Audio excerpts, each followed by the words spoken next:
எல்லாருக்கும் வணக்கம். இன்றைக்கி ஸ்டாக் மார்க்கெட்டில் நிஃப்டி, பேங்க் நிஃப்டி, சென்செக்ஸ் எல்லாமே எதிர்பார்த்த அளவு கேப்பப்பில் எகிரி அடித்து ஓடிச்சு. ஆனால் 5-10 நிமிஷம் கூட தாக்கு பிடிக்கல. திருப்பி எல்லாம் ரிவர்ஸ் ஆகிடுச்சு. என்னன்னா இந்த சேம் ஸ்டோரி ஆஃப் ரூபாயின் வீழ்ச்சி. காலையிலேயே மோர் தேன் 30 பைசாவுக்கு மேலே வீழ்ச்சி அடைய ஆரம்பிச்சிட்டு எஃபிஐ கண்டினியூஸ் செல்லிங். ருப்பி வீழ்ச்சி அவ்வளோ worst performance. Profit booking the rising in all shares came down more than 150 points return to back to the same position of open.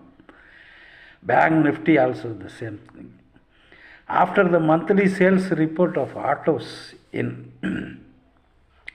rising position, auto sectors and metal sectors are rising position.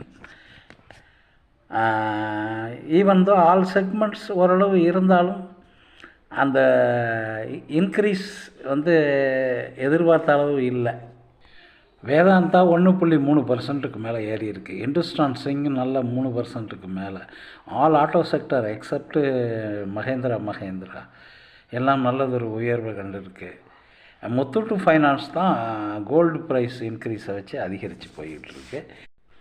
எல்லோரும் GDP 8.2 உயர்ந்திருக்குன்னு சொன்னதுனால குஷியாக market ஏறும்னு எதிர்பார்த்தோம். ஆனால் ஏறவில்லை. நாடு வளருதோ இல்லையோ மாதம் வரி செலுத்துவது கூடுகிறது. இப்போ குரோத் ரேட்டை வச்சு ஆர்பிஐ ரேட் கட் பண்ணாதுன்னு எதிர்பார்க்குறாங்க. அதுவும் ஒரு காரணம் மார்க்கெட் ஏறாமல் அப்படியே ஸ்டாண்ட் ஸ்டில்லில் இருக்கிறதுக்கு. ஜிஎஸ்டி நவம்பர் மாத வசூல் 1.70 lakh crores of rupees. இது இயர் .70%. நாளைய ட்ரேடிங் பையிங் அண்ட் செல்லிங்க்கான Nifty 50, Nifty bank, Sensex resistance and support பாருங்கள்.